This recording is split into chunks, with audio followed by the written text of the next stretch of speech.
केदारनाथ धाम का शिवलिंग दुनिया के किसी भी और शिवलिंग जैसा नहीं है। क्या सच में महादेव खुद बैल का रूप धारण करके इन्हीं पहाड़ों में कहीं छिप गए थे?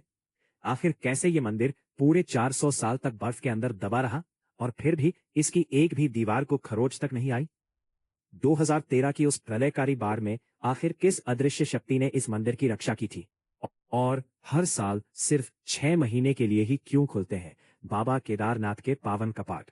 दोस्तों, हिमालय की गोद में समुद्र तल से करीब 11,700 फीट की ऊंचाई पर बसा केदारनाथ धाम सिर्फ एक मंदिर नहीं, बल्कि करोड़ों लोगों की आस्था और विश्वास का केंद्र है। आज हम आपको बताने जा रहे हैं केदारनाथ धाम से जुड़े ऐसे 10 गहरे रहस्य, जिन्हें सुनने के बाद आप भी कह उठेंगे, हर हर महादेव। तो वीडियो को लाइक कीजिए और अंत तक जरूर देखिए, क्योंकि आखिरी रहस्य आपको भारत और नेपाल के बीच एक ऐसे रिश्ते के बारे में बताएगा जिसके बारे में शायद ही आपने पहले कभी सुना हो। नंबर 1, प्राकृतिक शिवलिंग का अनसुलझा रहस्य। सबसे पहले बात करते हैं केदारनाथ मंदिर के गर्भगृह में स्थापित उस शिवलिंग की, जो दुनिया के किसी भी और शिवलिंग से बिल्कुल अलग है। आमतौर पर मंदिरों में शिवलिंग का आकार गोल और चिकना होता है, लेकिन केदारनाथ का शिवलिंग एक प्राकृतिक चट्टान के रूप में है, ऊबड़ खाबड़, त्रिकोणीय और किसी पीठ जैसी आकृति वाला। मान्यता है कि यह आकार साक्षात भगवान शिव के बैल रूप की पीठ यानी कुबड़ का प्रतीक है। यही कारण है कि यहाँ भक्त शिवलिंग की पीठ पर हाथ फेरकर और उसे स्पर्श करके आशीर्वाद लेते हैं, जबकि बाकी ज्योतिर्लिंगों में सीधे स्पर्श करने की अनुमति भी नहीं होती। आज तक कोई भूगर्भ वैज्ञानिक यह स्पष्ट नहीं कर पाया है कि यह अनोखी आकृति प्रकृति ने खुद बनाई या इसके पीछे कोई और ही रहस्य छिपा है। नंबर 2, पांडवों की कथा और पंच केदार का रहस्य। केदारनाथ धाम का सीधा संबंध महाभारत काल से जुड़ा है। कहा जाता है कि कुरुक्षेत्र के युद्ध में अपने ही भाई बंधुओं और गुरुजनों का वध करने के बाद पांडवों पर गोत्र हत्या और ब्रह्म हत्या जैसे भीषण पाप चढ़ गए थे। इस पाप से मुक्ति पाने के लिए वे भगवान शिव से क्षमा मांगना चाहते थे, लेकिन महादेव पांडवों से रुष्ट थे। इसलिए वे एक विशालकाय बैल का रूप धारण करके गढ़वाल हिमालय के घने जंगलों में जा छिपे। पांडव उन्हें ढूंढते ढूंढते आखिरकार यहाँ पहुंच गए। भीम ने एक असामान्य रूप से विशाल बैल को देखा और तुरंत पहचान लिया कि यह कोई और नहीं, स्वयं महादेव है। जैसे ही भीम ने उस बैल को पकड़ने की कोशिश की, वो धरती में समाने लगा। भीम ने जल्दी से उसकी पीठ का हिस्सा पकड़ लिया, जो आज केदारनाथ में पूजी जाती है, जबकि भुजाएं तुंगनाथ में, मुख रुद्रनाथ में, नाभि मध्य महेश्वर में और जटाएं कल्पेश्वर में जाकर प्रकट हुई। इन्हीं 5 पवित्र स्थानों को आज मिलाकर पंच केदार कहा जाता है, और बाद में पांडवों ने यही केदारनाथ में मंदिर का निर्माण करवाकर महादेव की आराधना की। नंबर 3, 400 साल तक बर्फ में दबा रहा था यह मंदिर। दोस्तों, यह तथ्य किसी चमत्कार से कम नहीं है।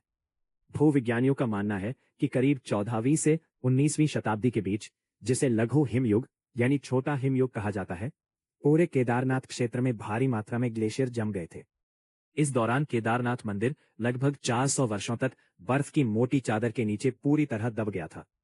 इतने लंबे समय तक ना कोई पूजा हुई, ना कोई दर्शन। मंदिर मानो धरती के नक्शे से ही गायब हो गया था। लेकिन जब 20वीं सदी की शुरुआत में बर्फ पिघलनी शुरू हुई और मंदिर फिर से दिखाई देने लगा, तो वैज्ञानिक यह देखकर दंग रह गए कि सदियों तक बर्फ में दबे रहने के बावजूद मंदिर की एक भी दीवार, एक भी खंभा टूटा या झुका नहीं था। पत्थर वैसे ही मजबूती से खड़े थे, अभी कुछ साल पहले ही बने हो।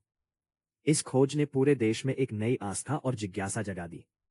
नंबर 4, मंदिर निर्माण में इस्तेमाल पत्थरों का रहस्य। केदारनाथ मंदिर विशालकाय भूरे रंग के पत्थरों के बड़े बड़े खंडों को आपस में जोड़कर बनाया गया है। हैरानी की बात यह है कि केदारनाथ धाम के आसपास कई किलोमीटर के दायरे में ऐसे पत्थर कहीं भी मौजूद नहीं है। याद रखिए, ये मंदिर समुद्र तल से लगभग 11,700 फीट की ऊंचाई पर स्थित है, जहां ना सड़क है, ना कोई भारी वाहन पहुंच सकता है। सवाल ये उठता है कि जिस दौर में ये मंदिर बना, उस समय इतने भारी भरकम पत्थरों को इतनी ऊंचाई तक कैसे पहुंचाया गया होगा, जब आज भी आधुनिक मशीनों के बिना ये काम लगभग नामुमकिन लगता है। यही वजह है कि कई इतिहासकार और श्रद्धालु मानते हैं कि इस मंदिर का निर्माण किसी साधारण मानवीय प्रयास से नहीं, बल्कि किसी दिव्य शक्ति की मदद से ही संभव हो पाया होगा। नंबर 5, 2013 की प्रलय और मंदिर का चमत्कारी बचाव। जून 2013 में उत्तराखंड में आई वह भीषण आपदा शायद ही कोई भारतीय भूल पाया होगा। बादल फटने और अचानक आई बाढ़ ने पूरी केदार घाटी को तहस नहस कर दिया था। मंदाकिनी नदी ने ऐसा रौद्र रूप दिखाया कि देखते ही देखते हजारों लोगों की जान चली गई और चारों तरफ सिर्फ तबाही का मंजर था।